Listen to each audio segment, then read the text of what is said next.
खेल विधि मीन्स आप उसको खेल खेल में पढ़ाए। छोटा बच्चा है, स्टोरी सुनना चाहेगा, पोएम सुनना चाहेगा।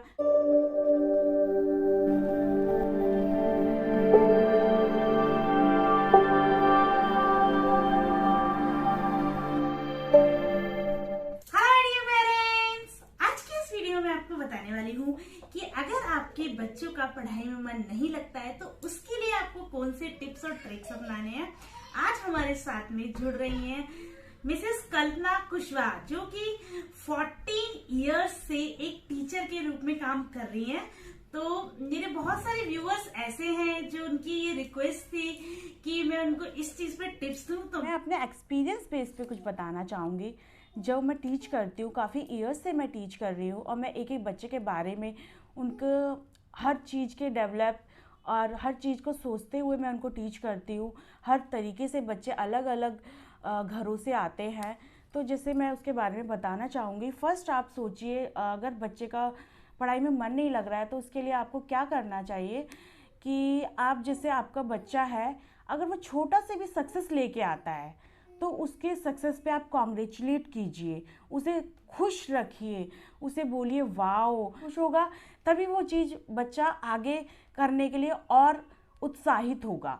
अगर आप उसे ये बोल देंगे कि नहीं बेटा, उसके तो 98% आए हैं और तुम्हारे बेटा 70% आए हैं, तो उसे नेगेटिव वे में ना ले जाके उसे, अगर उसके 50 से 70 हो गए हैं तो उस पर उससे कॉन्ग्रेचुलेट कीजिए कि बेटा तुमने बहुत इम्प्रूव किया है और होप तुम आगे भी इम्प्रूव करोगे। रेगुलर स्कूल के अपडेट लीजिए, उसके स्कूल में क्या हुआ उससे प्यार से पूछिए, एज अ फ्रेंड पूछिए ये कि क्या मिला है, उसको टीच कराइए घर पे बैठ के। खुद से जितना हो सके आप खुद मोबाइल यूज़ ना करते हुए बच्चे को आप जितना टाइम स्पेंड उसके लिए करेंगे वो ज़्यादा बेटर रहेगा। हमारा बच्चों की नींद पूरी होना। बच्चे कई बार चिड़चिड़े हो जाते हैं, पढ़ाई में उनका मन नहीं लगता। रीज़न ये है कि बच्चे की नींद पूरी नहीं हो रही है। घर में सब पेरेंट्स ही अगर बच्चे के सामने 12 o'clock 11 o'clock सोएंगे तो फिर बच्चा कैसे सोएगा। आप उसके सामने रेगुलर टाइम टेबल बनाइए, स्टडी का, प्ले का, सीखे और टाइम टेबल के अकॉर्डिंग सोए, मॉर्निंग में उठे, अपडेट रहे रेगुलर, तो उससे बच्चा अच्छा फ्रेश फील करेगा और नींद पूरी होगी तो वो ऑब्वियसली पढ़ाई में उसका मन काफ़ी लगेगा। तो हाँ, ये चीज़ तो है कि बच्चों में इस चीज़ की बहुत ज़्यादा ज़रूरत है कि हमें बच्चों को मोबाइल वगैरह से दूर रखना है और एक टाइम टेबल जो है मेंटेन करना है। बच्चे को रेगुलर योगा कराइए। योगा से क्या होता है, बच्चे की कंसंट्रेशन पावर स्ट्रांग होती है, ये सभी जानते हैं, लेकिन कोई कराता है कोई नहीं कराता है। लेकिन इस चीज़ को आप फॉलो करेंगे तो ऑब्वियसली आपका बच्चा पढ़ाई में काफ़ी स्ट्रांग हो जाएगा। हाँ, हो सके उनको हेल्दी डाइट दीजिए।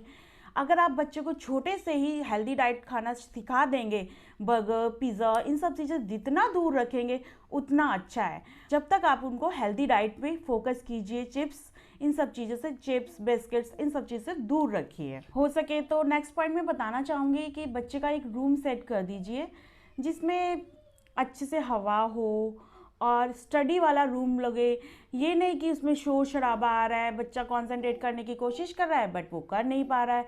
रीज़न शोर, तो शोर से थोड़ा दूर रखिए, बट फिर भी आप उसके रूम में बार बार जाइए, उसको चेक कीजिए कर भी रहा है या नहीं कर रहा है या किसी और चीज़ में फोकस कर रहा है। ज़्यादा प्रेशर मत डालिए, क्योंकि प्रेशर की वजह से आजकल बहुत सिचुएशन गड़बड़ हो रही है। ये तो आप सभी जानते हैं कि बच्चा प्ले मेथड के थ्रू आप पढ़ाइए। प्ले मेथड मीन्स खेल विधि मीन्स आप उसको खेल खेल में पढ़ाए। छोटा बच्चा है, स्टोरी सुनना चाहेगा, पोएम सुनना चाहेगा, जो भी उसके बुक में आप देखते हो उसी से रिलेटेड अपने आप से पोएम बना लो। कोई डिफ़िकल्ट तो है नहीं इसमें, और बच्चा उसी को एंजॉय करते हुए देखना, पता भी नहीं चलेगा उसकी कब स्टडी फिनिश भी हो गई। और जैसे ये बात तो आपने बिल्कुल 100% करेक्ट बोली है, क्योंकि किसी भी बच्चे को अगर हम इन्वॉल्व करके रखते हैं खेल कूद के साथ में, हम उसको जैसे सिखाते हैं कोई चीज़, तो बच्चा बहुत जल्दी जो है ग्रेस्प करता है उस चीज़ को, और वो चीज़ जो है बच्चे के अंदर एक इंटरेस्ट की तरह से आ जाती है। और स्टडी भी एक इंटरेस्ट का ही पार्ट है, तो हमें बच्चे में इंटरेस्ट जगाना है। ये नहीं कि तुम्हें 90% लाने हैं, इंटरेस्ट जगाना है पढ़ाई में। तो ये एक अच्छा तरीका है जो आपने बताया। इंडोर गेम्स मत खिलाइए, जितना हो सके आप आउटडोर में भी ले जाइए उनको, फ्रेंड सर्कल से मिलवाइए। रेगुलर एक टाइम टेबल आपका फिक्स होगा तो आपको खुद पता है कि हमें इवनिंग टाइम पे बच्चा खुद बोलेगा मम्मा पापा मेरा टाइम हो गया प्ले के लिए। अगर उसको आप इंग्लिश जितनी ज़्यादा सिखाना चाहते हैं तो कोशिश कीजिए, अगर घर का एनवायरनमेंट में इंग्लिश में ही ज़्यादा टॉकिंग उससे होगी तो बच्चे देख के ही सीखते हैं। तो अगर आपके सामने आपको इंग्लिश उसकी इम्प्रूव करनी है तो ये मत सोचिए आप बस स्कूल भेज दिया, ट्यूशन भेज दिया कि हाँ बस वहीं से बच्चा इंग्लिश सीख के आ जाएगा, ऐसा नहीं है। इसके लिए आपको इंग्लिश के लिए खुद टॉक करने पड़ेगा। चाहे स्मॉल फ्रेजेस बोलिए, नो प्रॉब्लम, बट स्टार्ट कीजिए small small words, small small phrases. इससे बच्चा अच्छे से कैच करेगा और देखना आपको जब वो वापस उस वर्ड्स को यूज़ करेगा तो आपको एक अंदर से कितनी खुशी होगी। डांटे स्कॉल्ड बिल्कुल मत कीजिए अपने बच्चे को, जितना हो सके बच्चे को प्यार से पढ़ाइए, प्यार से समझाइए। मैं आज इतना ही कहना चाहूँगी। Thanks a lot. So my dear friends, आज इन्होंने आपको बहुत सारी ऐसी अच्छी अच्छी बातें बताई जो आपको आपकी लाइफ में, आपके बच्चे की लाइफ में बहुत ज़्यादा हेल्प करने वाली है, क्योंकि एक एक्सपीरियंस टीचर ही और एक एक्सपीरियंस पर्सन ही उन चीज़ों को सबसे अच्छा और बेटर बता सकता है जो उसने अपनी लाइफ में उन चीज़ों को देखा है। सो अगर आपको मेरा ये वीडियो थोड़ा सा भी इन्फॉर्मेटिव लगा हो तो मेरे चैनल को लाइक शेयर एंड सब्सक्राइब करें। मिलते हैं फिर से नेक्स्ट वीडियो में, तब तक के लिए thank you, bye bye. Bye bye.